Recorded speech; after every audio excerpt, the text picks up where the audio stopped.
हिंदी में यूपीएससी की तैयारी से संबंधित प्रोग्राम्स को देखने के लिए सब्सक्राइब करें स्टडी IQ IAS हिंदी। नमस्कार, नक्शे पर भारत में आपका स्वागत है। मैं हूं अमृत उपाध्याय और हम इस समय क्या बात कर रहे हैं, हिमालय की नदियों के बारे में बात कर रहे हैं। पिछले एपिसोड में हमने गंगा नदी तंत्र को देखा था और ये भी समझा था कि कौन कौन सी विशेषताएं हैं हिमालयी नदियों की, ठीक है। और ये भी देखा कि क्या क्या आकृतियां, स्थलाकृतियां बनती हैं, कैसे बनती हैं। जैसे गोखुर लेक है अगर, तो कैसे बनता है, ये सारी चीजें हम उसका कॉन्सेप्ट पार्ट पिछले एपिसोड में हम समझ चुके हैं। इस एपिसोड में हम बात करेंगे सिंधु नदी तंत्र के बारे में। आप में से कई लोग अभी पूछ रहे हैं कि इसका पीडीएफ कहाँ मिलेगा। एक बार फिर लिख देता हूं मैं, पीडीएफ सारे ही मिल रहे हैं अमृत उपाध्याय 007 AMRITUPADHYAY 007 टेलीग्राम चैनल पर। इस पर सारे पीडीएफ मिल रहे हैं। मतलब नक्शे पर भारत पॉलिटी की जो M लक्ष्मीकांत की सीरीज में ले रहा हूं उसकी भी पीडीएफ मिलती है इस पे। न्यूज एट 9 प्रोग्राम की भी पीडीएफ इस पर आती है। इसके अलावा मैप इन न्यूज प्रोग्राम जो कि करंट आधारित मैपिंग का प्रोग्राम है उस पर, उसकी भी पीडीएफ इसी पर आती है।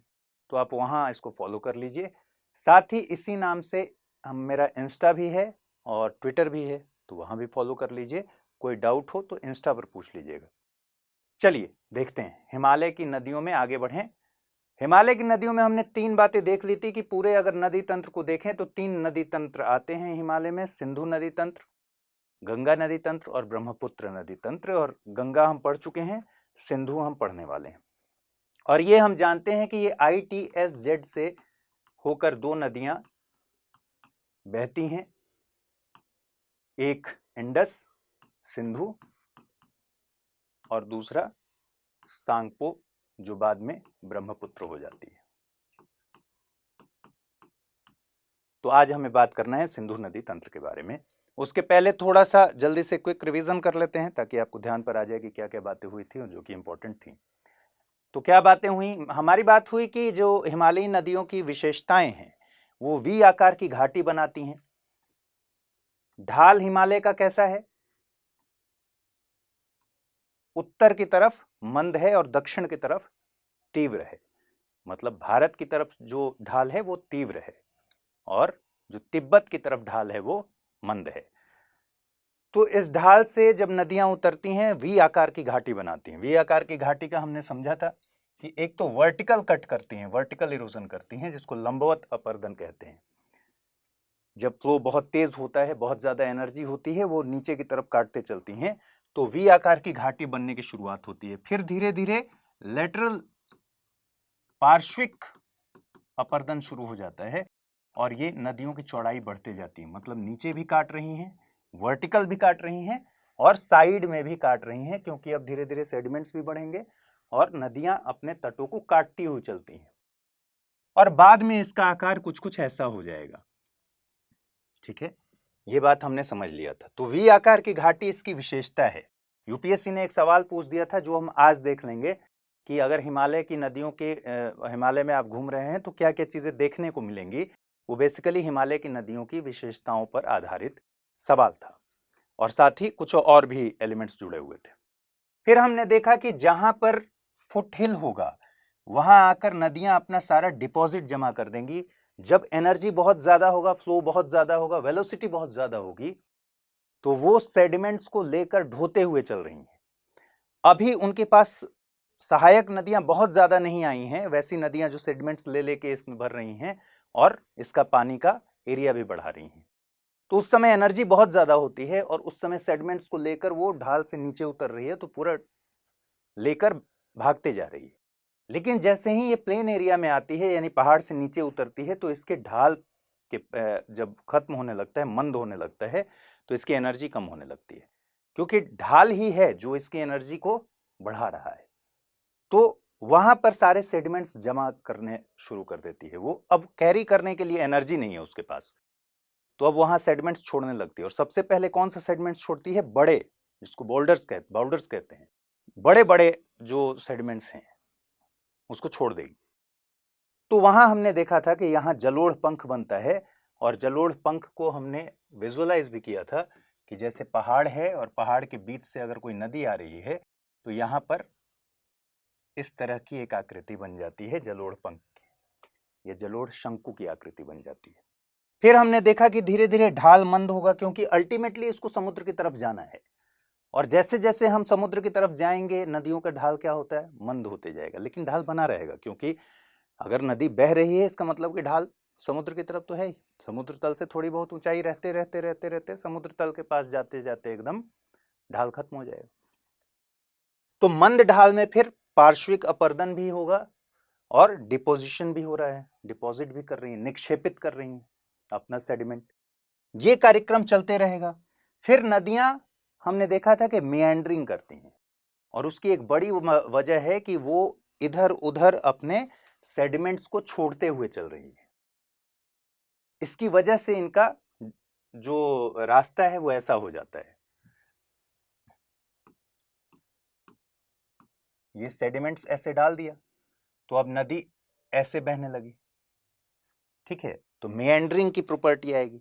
और फिर हमने देखा था कि गोखुर झील कैसे बनते हैं, जब बहुत शार्प मियांड्रिंग होने लगती है, इस तरीके की मियांड्रिंग होने लगती है, ठीक है, तो फिर धीरे धीरे धीरे और नदियां अपना ये जो है काटते रहती हैं, धीरे धीरे ये अलग हो जाता है और गोखुर लेक बन जाता है। विस्तार से हमने पिछले एपिसोड में इसको डील किया था, बस रिवाइज कर रहे हैं। तो गोखुर लेक बन जाता है और फिर डेल्टा बन जाता है, जहां पर नदियां जाकर मिलती हैं समुद्र से, और डेल्टा कई तरह के होते हैं, ठीक है, तो इसीलिए कई जगह आप देखेंगे पंखाकार डेल्टा, इसका मतलब और भी तरह के डेल्टा है, और वो इस बात पर डिपेंड करता है कि कैसा शेप बनता है, क्योंकि वहां जाकर नदियां अपने डिपॉजिट को छोड़ती हैं, अब उनको एकदम कैरी नहीं कर सकती हैं, तो अपना माउथ जो है, मुख जो है, चोक कर लेती हैं और उनकी वितरिकाएं निकलने लगती हैं, इसी वजह से पंखाकार डेल्टा दिखता है हमें, ठीक है। तो ये एक रिवीजन हो गया। दूसरा, हम थोड़ा सा गंगा के बारे में रिवाइज कर लें। हमने देखा कि भागीरथी निकलती है गंगोत्री से, और गंगोत्री में गोमुख है, तो कई जगह आप देखिएगा लिखा रहेगा गोमुख ग्लेशियर से निकलती है, ये बिल्कुल ठीक है। साथ ही लिखा रहेगा गंगोत्री और काटलिंग ग्लेशियर से, ये सारे ग्लेशियर यही हैं, तो अगर कहा जाए कि गंगोत्री से निकलती है तो भी ठीक है, गंगोत्री और काटलिंग ग्लेशियर से निकलती है तो भी ठीक है, और गंगोत्री और काटलिंग ग्लेशियर के फुटहिल्स के पास, फुटहिल्स मतलब जो उसका निचला इलाका है, फुटहिल्स नहीं कहेंगे इसको, उन्हीं ग्लेशियर्स के एक हिस्से में गाय के मुख जैसी संरचना बनी हुई है, इसलिए बोलते हैं गोमुख। तो गोमुख से बोले तो भी ठीक है, गोमुख ग्लेशियर से बोले तो भी ठीक है, कंफ्यूज नहीं होना है। और कहां से निकलती है ये? उत्तराखंड, ठीक है, गढ़वाल हिमालय से।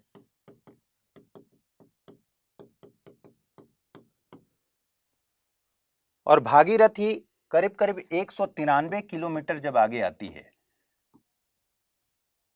ठीक है, बहते हुए, तो इसको एक नदी मिलती है अलकनंदा, और अलकनंदा नदी जो सतोपत और खड़क या खरक ग्लेशियर के संगम से निकलती है। तो सतोपत भी आ सकता है कि अलकनंदा सतोपत ग्लेशियर से निकलती है, वो भी ठीक है। सतोपत और खड़क ग्लेशियर के संगम से यहां से निकलती है और ये जाकर मिलती है देवप्रयाग में, किससे? भागीरथी से, और इसके बाद इसको कहते हैं गंगा, ठीक है। जो अलकनंदा नदी है ये 5 अलग अलग प्रयाग बनाती है, अलग अलग नदियों के मिलने से। तो एक विष्णु प्रयाग बनाती है धौली गंगा के मिलने से, नंदाकिनी नदी के मिलने से नंद प्रयाग बनता है, पिंडर गंगा मिलती है तो फिर कर्ण प्रयाग बनता है, रुद्र प्रयाग बनता है, ठीक है। और रुद्र प्रयाग किस नदी से? मंदाकिनी नदी से। अब आप देख रहे होंगे कि यहाँ धौली गंगा, नंदाकिनी और पिंडर गंगा जो है वो इसके लेफ्ट से आ रही है, और मंदाकिनी आ रही है राइट से। और मंदाकिनी कहाँ से बह के आती है? केदारनाथ से। केदारनाथ में जब हादसा हुआ था तो मंदाकिनी रिवर पर बहुत ज्यादा खबरें चल रही थी, क्योंकि मंदाकिनी रिवर में ही बाढ़ आ गई थी।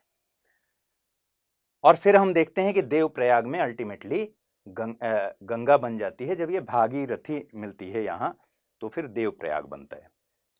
तो 3 नदियां मिली तो 3 प्रयाग मिले, बने बाएं तट से जब मिली, और 2 नदियां जब दाएं तट से मिलती हैं तो फिर 2 और प्रयाग बन जाते हैं, तो 5 प्रयाग बन गए, और देवप्रयाग में फाइनली ये गंगा बन गई। थोड़ा सा और अगर देखें हम इस मैप को, तो जल्दी से देख लेते हैं कौन कौन सी सहायक नदियां हैं। हमने देखा गंगा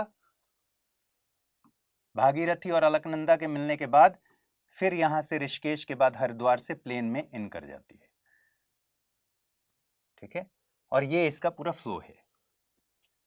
फाइनली ये एक वितरिका इसकी बांग्लादेश में चली जाती है, पद्मा, और एक हुगली जो वेस्ट बंगाल होते हुए फिर बे ऑफ बंगाल में जाकर गिरती है। इसकी सहायक नदियां कौन कौन सी हैं? बाएं तट से अगर बात करें तो सबसे पहले इसमें आकर मिलती है रामगंगा, फिर मिलती है गोमती, ठीक है, फिर मिलती है घाघरा, गंडक, बूढ़ी गंडक, कोसी और महानंदा। और अगर दाएं तरफ से बात करें, दाएं तरफ से, तो एक बड़ी रिवर मिलती है यमुना, इलाहाबाद में। यमुना की भी सारी सहायक नदियां जो हैं बहुत इंपॉर्टेंट हैं, जो हम यहां नहीं पढ़ रहे हैं। चंबल, सिंध, बेतवा, ठीक है, ये सब यमुना की सहायक नदियां हैं। और फिर हम राइट साइड से ही देखते हैं कि सोन नदी आकर मिलती है पटना के पास, किसमें? गंगा में। एक और महत्वपूर्ण नदी हम देखते हैं दामोदर नदी, जिसको बंगाल का शोक कहा जाता है, जाकर मिलती है हुगली वाले इसके ब्रांच में, डिस्ट्रीब्यूटरी में, ठीक है। तो ये इतनी बातें हो गई। अब अगर सोर्स देखें और कहां मिलती हैं नदियां, ये भी देख लेते हैं। रामगंगा निकलती है पौड़ी गढ़वाल से,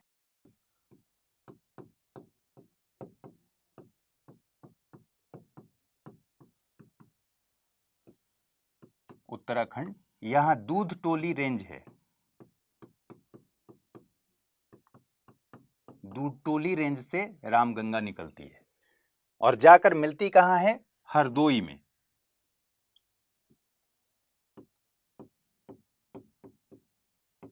हरदोई उत्तर प्रदेश में। तो दूध टोली रेंज से निकलती है ये, और हरदोई उत्तर प्रदेश में जाकर गंगा से मिलती है। इसके बाद दूसरी नदी है गोमती, जो कि पीलीभीत डिस्ट्रिक्ट से निकलती है।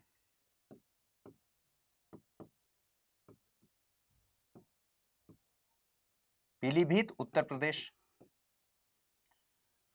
और ये जाकर मिलती है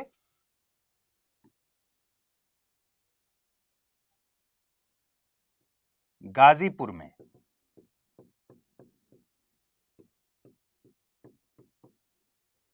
ठीक है, गाजीपुर उत्तर प्रदेश में गंगा से मिलती है।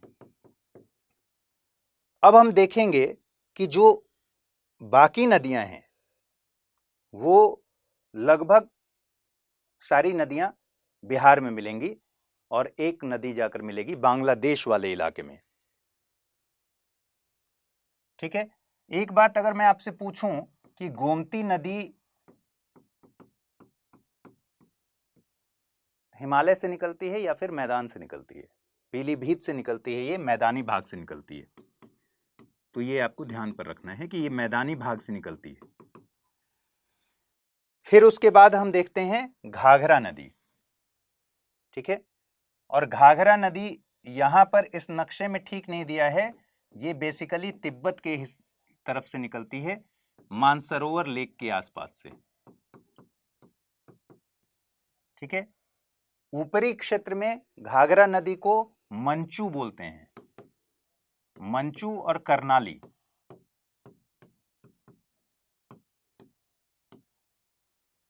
नेपाल में इसी करनाली को कोरियाला बोलते हैं,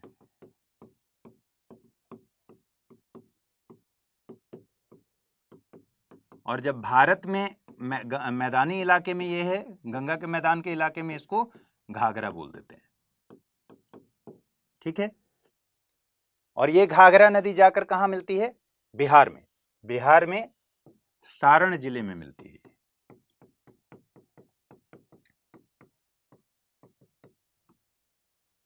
सारण जिला मतलब छपरा के आसपास। फिर अगली नदी है गंडक, जो नेपाल और तिब्बत की सीमा के पास से निकलती है, लेकिन टेक्निकली ये तिब्बत से ही निकलती है।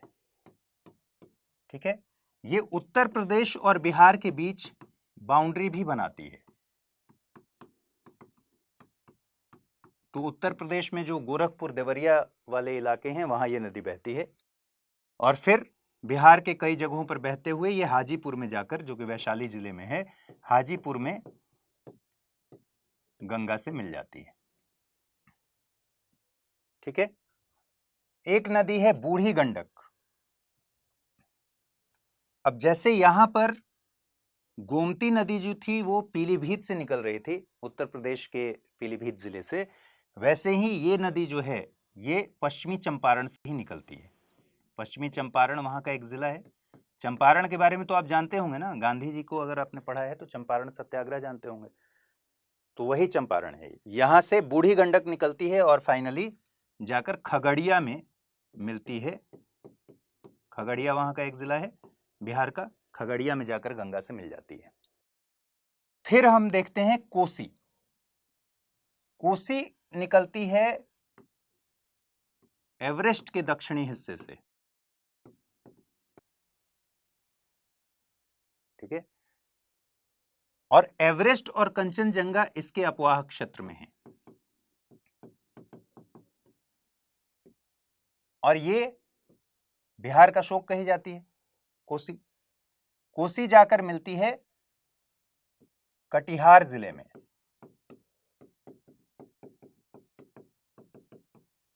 बिहार के गंगा से। ठीक है, और फिर हम देखते हैं महानंदा। अगर मैंने गलती से महानदी तो नहीं बोल दिया था पिछली बार, महानंदा है ये, महानदी नहीं। महानंदा और महानदी दो नदियां हैं। महानंदा का संबंध यहां से है, महानदी आप जानते हैं कहां से। तो महानंदा जो नदी है ये दार्जिलिंग हिल्स से निकलती है, वेस्ट बंगाल से, पश्चिम बंगाल के दार्जिलिंग हिल्स। ठीक है, और फिर ये बिहार में आती है, फिर पश्चिम बंगाल में जाती है। यहां पर मैप में आपको दिख रहा है कि ये पश्चिम बंगाल में ही मिल जाती है, लेकिन ये जाकर बांग्लादेश में मिलती है गंगा की वितरिका से। ठीक है,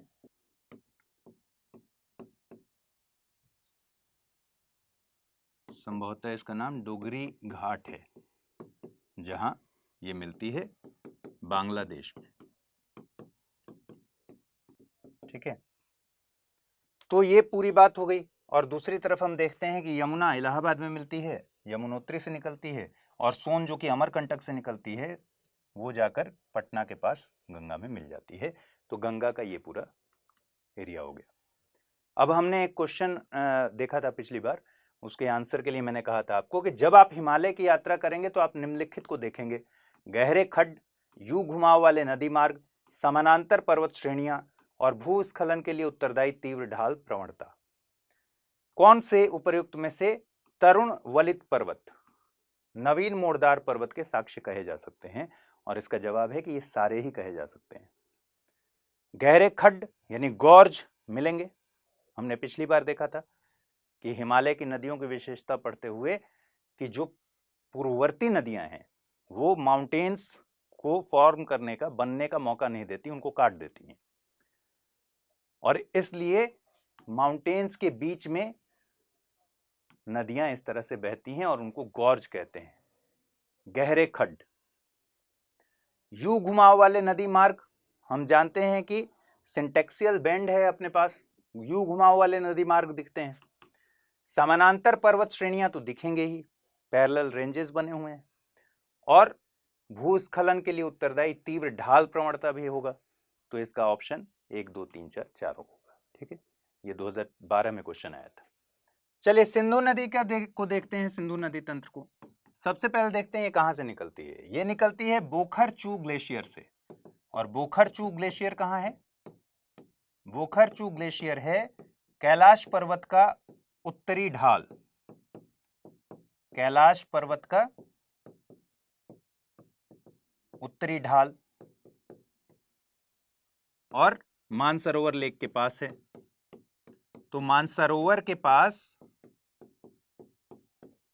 आ जाए तो भी ठीक है, और कैलाश पर्वत आ जाए तो भी ठीक है।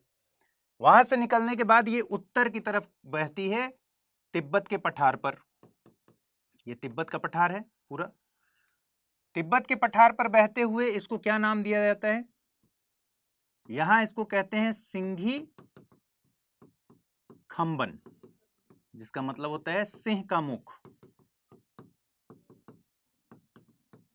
तो इसको क्या कहेंगे? या तो सिंघी खंबन कहेंगे या फिर सिंहमुख कहेंगे, तिब्बत वाले पठार पर। उसके बाद ये इंडिया में प्रवेश कर जाती है, और इंडिया में आप मैप को अगर समझ रहे होंगे तो ये पूरा इलाका जो है ये लद्दाख वाला इलाका है। लेह के पास दक्षिण में इससे जास्कर नदी मिलती है, यहां दिख रहा है। तो लेह के पास कौन सी नदी मिल रही है? जास्कर, यहां पर।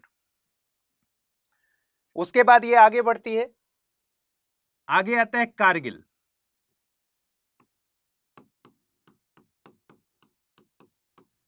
कारगिल के पास इसमें दो नदियां और आकर मिलती हैं, वो दो नदियां हैं द्रास और सुरु।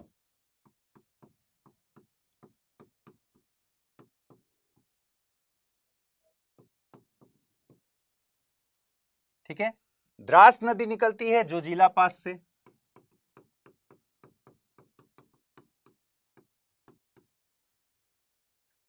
और सुरु नदी जो है वो पेंसिला पास से निकलती है। तो द्रास जो नदी है वो सुरु की सहायक नदी है, और सुरु इंडस की सहायक नदी है। तो एक सहायक नदी हमने देख लिया कि लेह के पास इसमें जाकर दक्षिण में, लेह के दक्षिण में इसमें जास्कर नदी मिलती है जो कि इसकी सहायक नदी है। और दूसरा हमने देख लिया कि द्रास और सुरु इसमें कारगिल में मिलते हैं। ठीक है, और ये भी हमने देखा कि सुरु इसकी सहायक नदी है और द्रास सुरु की सहायक नदी है। फिर जब आप लद्दाख जाएंगे तो लद्दाख, अगर आप में से कोई गया होगा तो आपने जरूर देखा होगा नुब्रा वैली, शोक वैली। और ये वैली इतना खूबसूरत है कि वैली की अगर कल्पना, आप ऐसे वैली पढ़ते हैं आपको समझ नहीं आता, वैली देखना हो तो शोक नदी की वैली को देखिए या फिर नुब्रा नदी की वैली को देखिए। तो जब आप चलेंगे लद्दाख में, एक तरफ अगर पेंगोंग जा रहे होंगे मान लीजिए, ठीक है, डिस्किट एक जगह है, शायद संभवतः डिस्किट ही है, जहां की लास्ट, वहां बौद्ध लोगों की तादाद ज्यादा है। और जब उस तरफ जाइएगा तो फिर नुब्रा की वैली मिलेगी आपको, और नुब्रा की वैली में व्हाइट सैंड डून्स मिलते हैं जो समय के साथ, हवा के साथ इधर से उधर होते रहेंगे। मैं गया हूं वहां, बहुत शानदार है वो। एक तो व्हाइट है, रात में अगर आप वहां जा रहे होंगे और चांदनी रात हो तो फिर वैली ऐसा लगता है कि आप सिर्फ फिल्मों में देख सकते हैं। और अगर पेंगोंग लेक की तरफ जा रहे होंगे तो शोक रिवर, शोक नदी की वैली के बीच से इनफेक्ट होके जाएंगे। तो शोक और नुब्रा ये दो वहां पर नदियां हैं। और शोक नदी किसकी सहायक नदी है? शोक नदी सहायक नदी है इंडस की, और नुब्रा जो है वो शोक की सहायक नदी है। ये दो नदियां यहां जाकर मिलती हैं स्कर्डू के पास, बाल्टिस्तान वाले, गिलगिट बाल्टिस्तान वाले इलाके में। तो शोक भी एक इसकी सहायक नदी है। उसके बाद हम देखते हैं कि ये गिलगिट नदी इसमें आकर मिलती है किस तरफ से? दाहिने तरफ से, पश्चिम से आती है और दाहिने तरफ से आके मिलती है। तो गिलगिट इसकी एक सहायक नदी है। स्कर्डू में ही एक और नदी इससे आके मिलती है जिसका नाम है शिगार। शिगार भी इसकी सहायक नदी, और गिलगिट मिल गई। इसके बाद गिलगिट के ही दक्षिण में एक नदी है एस्टर। ठीक है, ये गिलगिट हो गया, ये यहां पर एस्टर नदी।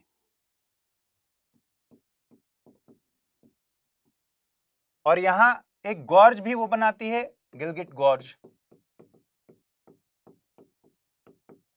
गॉर्ज हमने देखा था ना, गॉर्ज क्या चीज है कि वहां पर एक तरीके से समझिए कि रास्ता जो नेचुरली नदी ने अपना बना लिया है।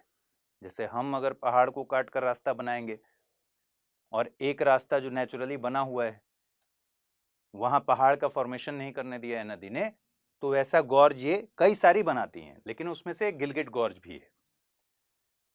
और फिर ये फाइनली गिलगिट बाल्टिस्तान होते हुए इन कर जाती है पाकिस्तान में। पाकिस्तान में ये वाला जो प्रांत है ये है खैबर पख्तूनवा,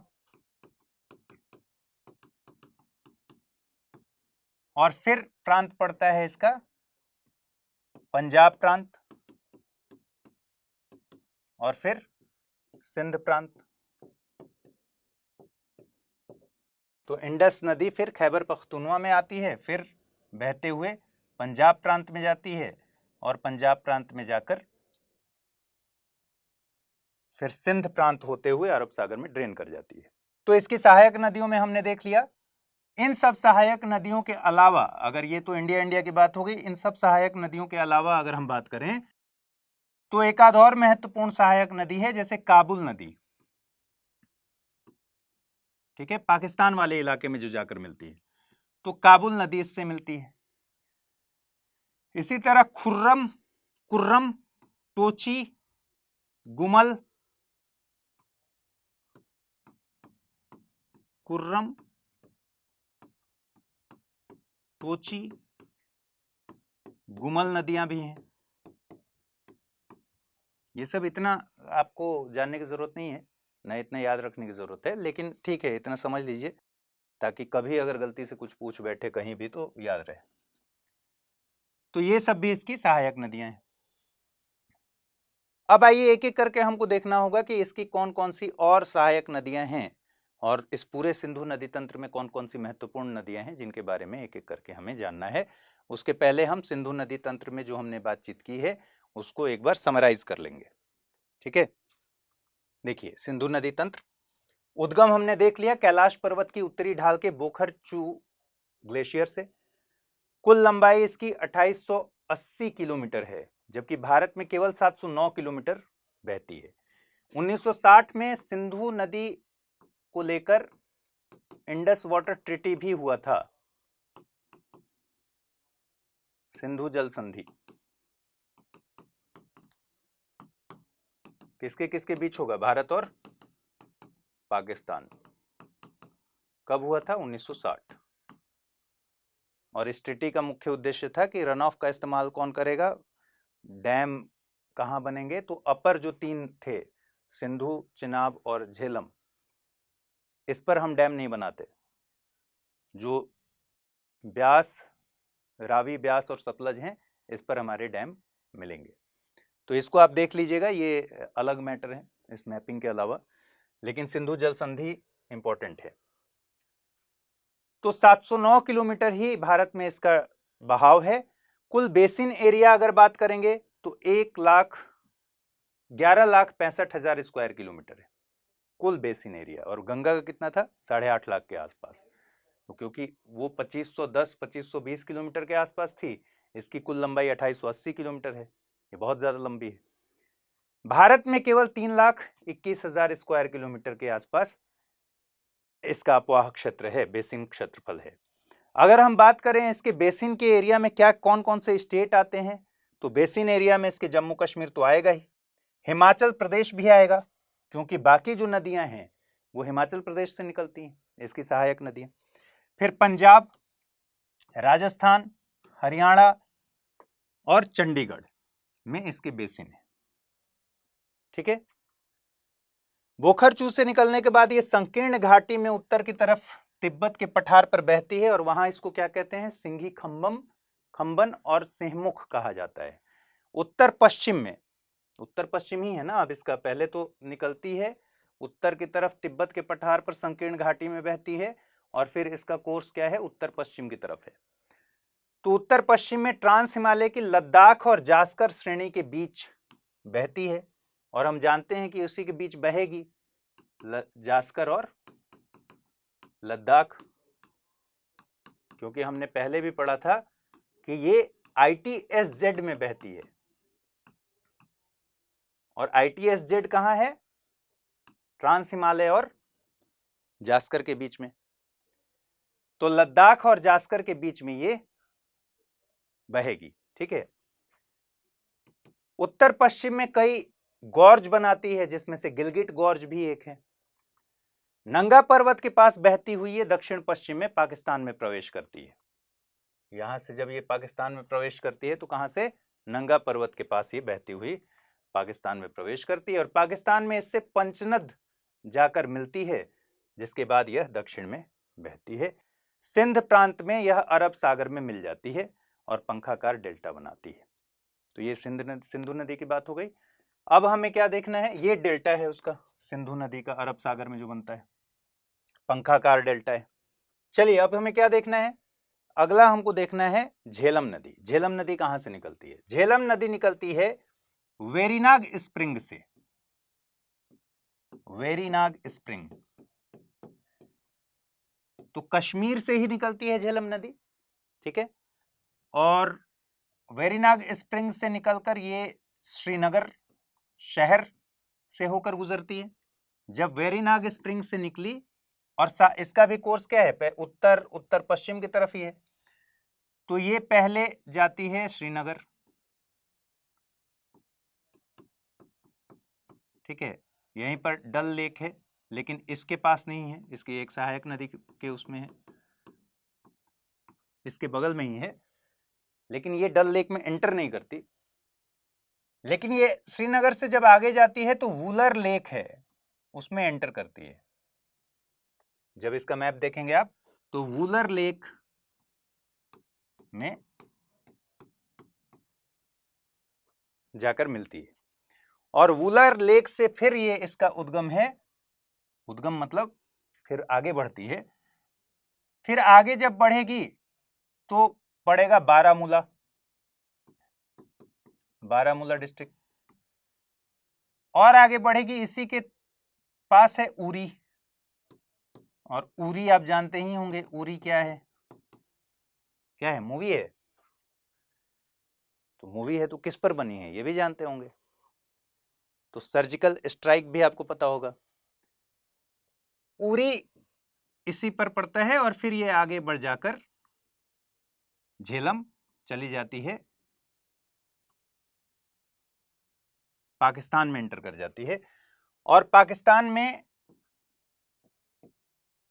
त्रिमू के पास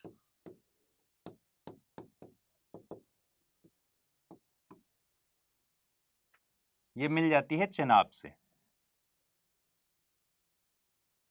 ठीक है। और त्रिमू कहां है? झांग डिस्ट्रिक्ट, पाकिस्तान के झांग डिस्ट्रिक्ट में है। और ये प्रांत कौन सा है? ये पंजाब वाला प्रांत है पाकिस्तान का, ठीक है। यहीं पे त्रिमू बैराज है। तो इस तरह से ये इसका फ्लो है। इसके बाद हमको देखना है चेनाब। पहले एक बार ये आगे का भी देख लेते हैं हम लोग, उसके बाद फिर इसको देखेंगे। सहायक नदियों में मैंने बता दिया था, लेह, ये सब आपको PDF में मिल जाएगा। लेह नगर से दक्षिण में जास्कर नदी मिलती है, इससे इंडस से, ठीक है, झेलम से नहीं। फिर कारगिल के पास सुरू और द्रास बाएं ओर से आकर मिलती हैं। दाएं तट पर इसमें श्योक और नुब्रा नदी मिलती हैं। और श्योक और नुब्रा कहां से निकलती हैं? सियाचिन ग्लेशियर से। सियाचिन ग्लेशियर कहां है? काराकोरम में।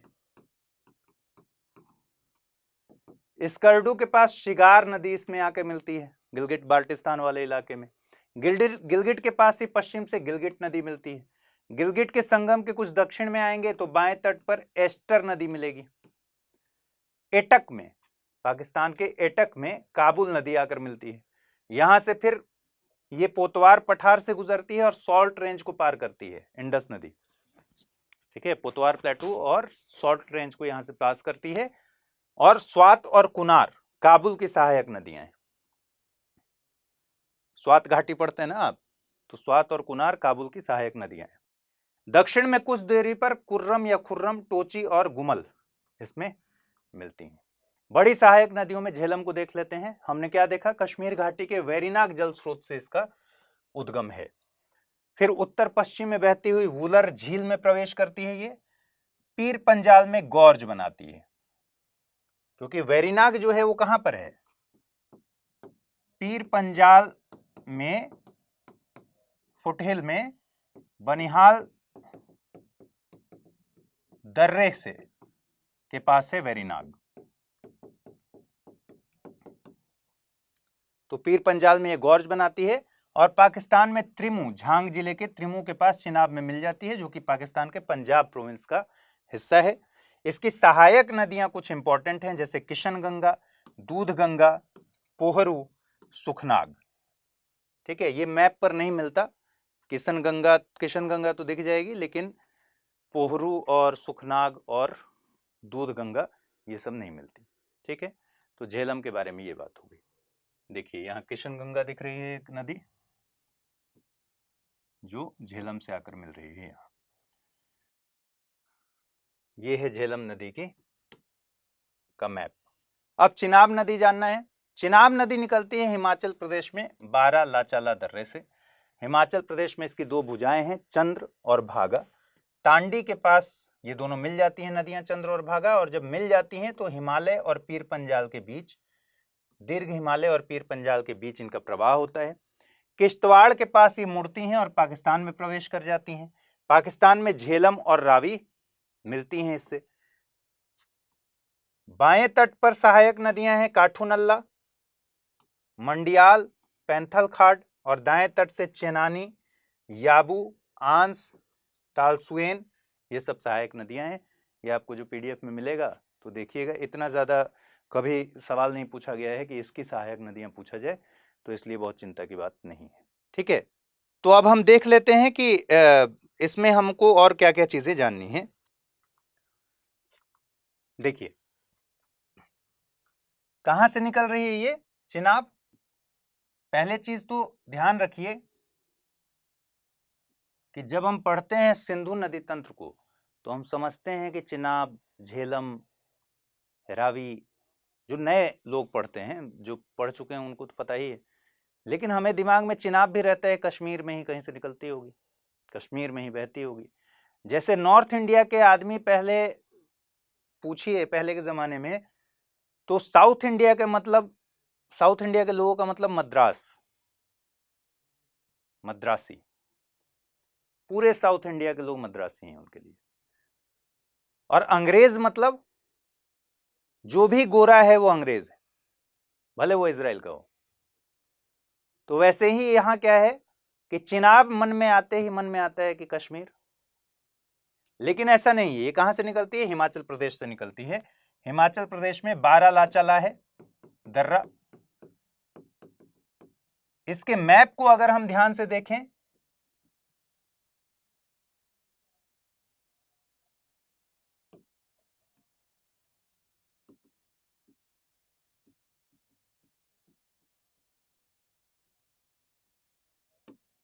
ठीक है, तो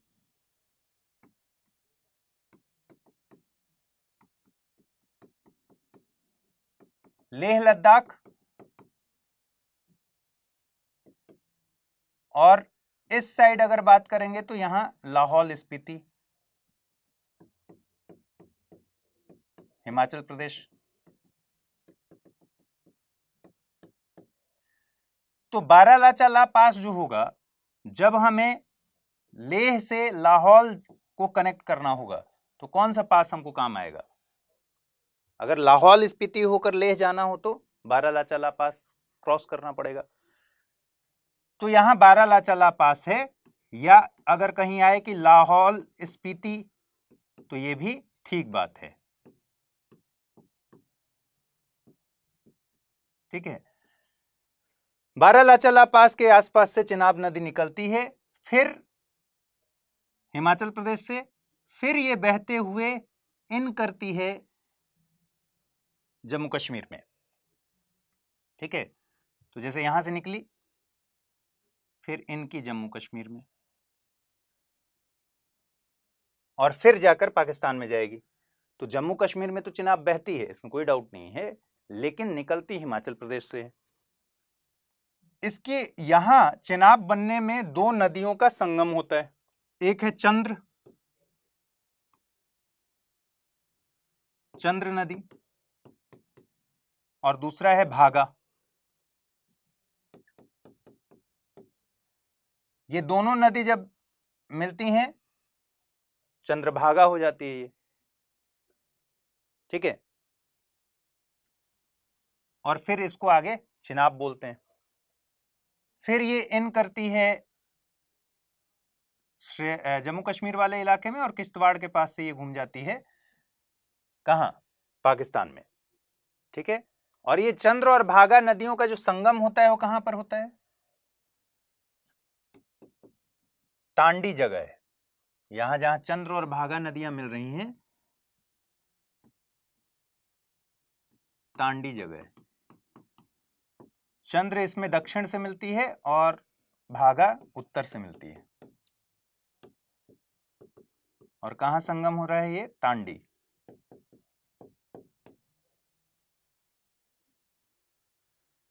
चंद्र निकलती है पिंड वैली नेशनल पार्क के पास से, और भागा निकलती है जिस्पा के पास, ठीक है। और दोनों जब मिल जाती हैं तो फिर ये चिनाब हो जाती है। इसके बाद किश्तवाड़ से ये मुड़कर पाकिस्तान में जाती है, और पाकिस्तान में झेलम और रावी इससे मिलती हैं। झेलम हमने देख लिया, त्रिमू के पास मिलती है, रावी उससे और आगे मिलती है। यहाँ झेलम मिल चुकी है चिनाब से त्रिमू के पास, फिर आगे रावी इससे आकर मिलती है, ठीक है। अब रावी के पास, रावी की बात करें तो ये भी हिमाचल प्रदेश से निकलती है, कुल्लू में रोहतांग दर्रे। रोहतांग दर्रे से निकलने के बाद पीर पंजाल के पश्चिमी और धौलाधर श्रेणी के उत्तरी ढाल में अपवाहित है, अपवाह होता है इसका। चंबा के पास दक्षिण में मुड़ जाती है ये। तो चंबा जो हिमाचल प्रदेश का है वो किस पे है, किस नदी के किनारे है, चंबा के पास ही रावी बहती है, और इसके नॉर्थ में चिनाब बहती है, ठीक है। यहां गहरे गौर्ज से गुजरकर पंजाब के मैदान में ये प्रवेश करती है। अमृतसर में ये भारत पाकिस्तान की सीमा बनाती है। दाएं तट पर इसके बुढ़िल, तुंडहन, बेलजेदी, साहो, और बाएं तट पर चिरचिंद नाला, ये सब नदियां मिलती हैं। ये सब याद नहीं रखना है। एक और नदी है व्यास, जो कि रोहतांग दर्रे पर स्थित व्यास कुंड से निकलती है। धौलाधर पर्वत श्रेणी में गहरा गौर्ज बनाती हुई कुल्लू और मनाली से बहती है। दक्षिण में कांगड़ा से गुजरती हुई पंजाब के मैदान में प्रवेश करती है, और पंजाब में हरिके बैराज के पास सतलज में जाकर मिल जाती है। देखते चलें।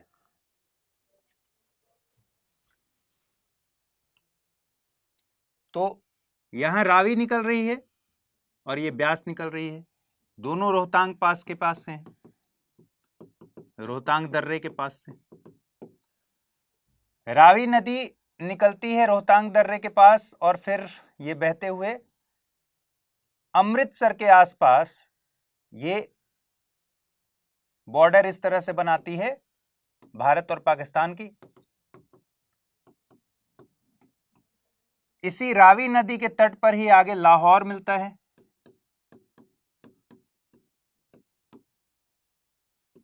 और फिर रावी नदी जाकर चिनाब में मिलती है, ठीक है। एक महत्वपूर्ण शहर इंडिया में पठानकोट है, जो इसके तट पर है। और रोहतांग दर्रे के पास से ही एक और नदी निकलती है ब्यास कुंड से, ब्यास नदी,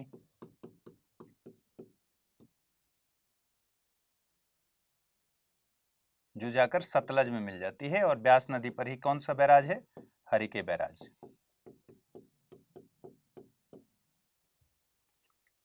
हरिके बैराज कहां है, पंजाब में। सतलज नदी निकलती है तिब्बत में कैलाश पर्वत के दक्षिण में स्थित राकसताल से। एक पूर्ववर्ती नदी है, और पूर्ववर्ती नदी का मतलब हमको पता है कि हिमालय से भी पुरानी नदी है। तिब्बत में लांगेचेन खंबाब कहते हैं इसको, या फिर कई किताबों में आपको मिलेगा कि लांगेचेन खंबाब का ही ये एक्सटेंशन है। शिपकिला दर्रे से भारत में प्रवेश करती है हिमाचल में।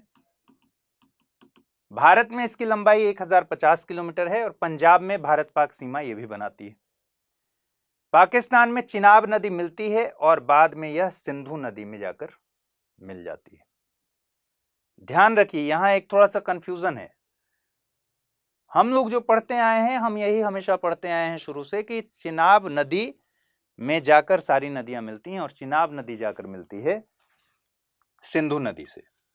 लेकिन यूपीएससी ने अभी जो सवाल पूछा था पिछले सालों में, उसमें एक क्वेश्चन पूछा था इस तरीके से जिसमें उसने अपने आंसर की में नहीं माना कि चिनाब सिंधु में जाकर मिलती है, बल्कि उसने सतलज को माना कि वो सिंधु में जाकर मिलती है।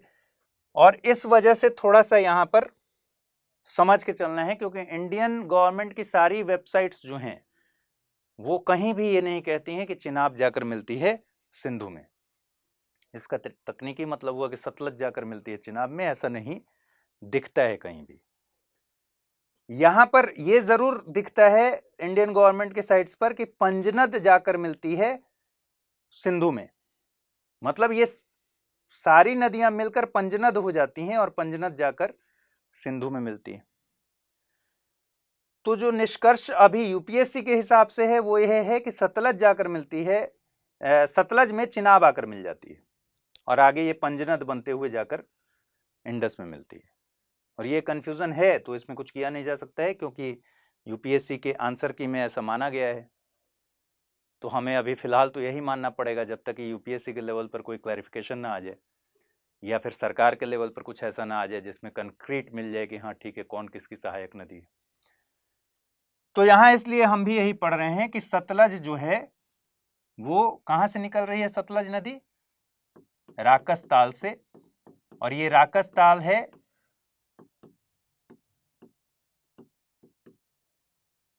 मानसरोवर लेक के पास। कैलाश का दक्षिणी ढाल है, कैलाश पर्वत का दक्षिणी ढाल, और वहां से निकलकर ये शिपकिला दर्रे से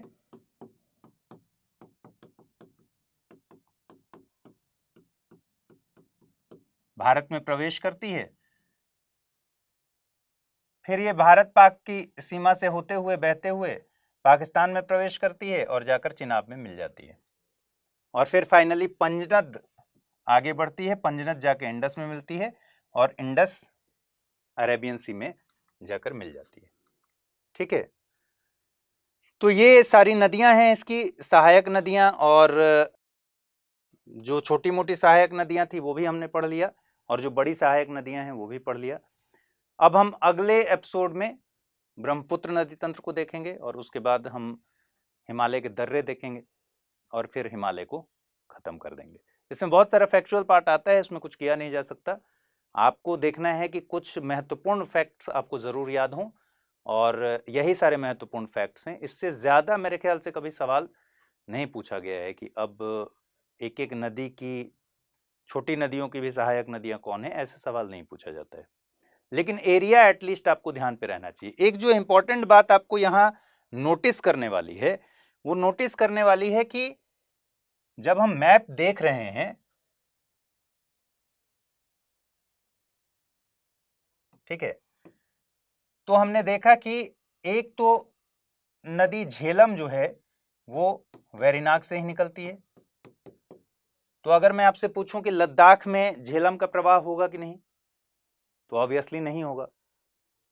ठीक है, क्योंकि लद्दाख का इलाका तो ये वाला है और घाटी इधर है जम्मू कश्मीर की, तो ये तो घाटी के ही दक्षिण पूर्व से निकल रही है ना झेलम, तो ये कभी भी लद्दाख में इसका फ्लो नहीं दिखेगा। अब ये चीजें हैं जो आप पढ़ने के बाद अपने से निकालते हैं। तो एक चीज ये हो गई कि झेलम यहां से निकलती है, लद्दाख में नहीं दिख सकती। दूसरा हमने देखा कि झेलम के बाद चिनाब वो निकलती है हिमाचल प्रदेश से, न कि कश्मीर या फिर लद्दाख से। ठीक है, और इंडस के बारे में हम जानते हैं कि लेह के दक्षिण में उसमें जास्कर मिलती है, लेह में एंटर करती है, तो लद्दाख में इंडस है। हिमाचल में हमने देखा कि चिनाब, रावी और व्यास, ये तीनों नदियां जो हैं वो हिमाचल प्रदेश से निकलती हैं। इसमें से चिनाब हिमाचल प्रदेश से निकलकर कश्मीर में एंटर करती है और फिर जाती है पाकिस्तान में। लेकिन ये जो दो नदियां हैं रावी और व्यास, ये कश्मीर में एंटर नहीं करती हैं। तो ये भी एक बात है कि रावी और व्यास सिंधु नदी तंत्र का हिस्सा है, लेकिन इनका कश्मीर से कोई लेना देना नहीं है। ये हिमाचल प्रदेश में बहते हुए फिर आगे पंजाब में एंटर करेंगी और पंजाब से एंटर करके पाकिस्तान में चली जाएंगी। और फिर सतलज नदी और इंडस नदी हमने देखा कि यही दोनों हैं जो भारत के पार से निकलती हैं। ठीक है, मानसरोवर लेक, तिब्बत से, कैलाश पर्वत से। तो यही दोनों नदियां हैं जो कैलाश पर्वत के पास से, मानसरोवर के पास से ये सब निकलती हैं, एक ऊपर और एक ऐसे कवर्ड है। शिपकिला दर्रे से ये एंड करती है और फिर सतलज जो है पंजाब में होते हुए फिर बहती है जाकर फाइनली। तो कुछ ऐसे क्वेश्चन जब आएंगे तो आपको अपना दिमाग लगाना होगा, कॉमन सेंस लगाना होगा कि झेलम लद्दाख में नहीं बह सकती है। ठीक है, हिमाचल प्रदेश से ही 3 नदियां हैं इसमें, ये सब नोटिस करके रखना होगा। तो चलिए अगले एपिसोड में मिलते हैं और अपना ख्याल रखिए, ठीक से पढ़ाई कीजिए। नमस्कार।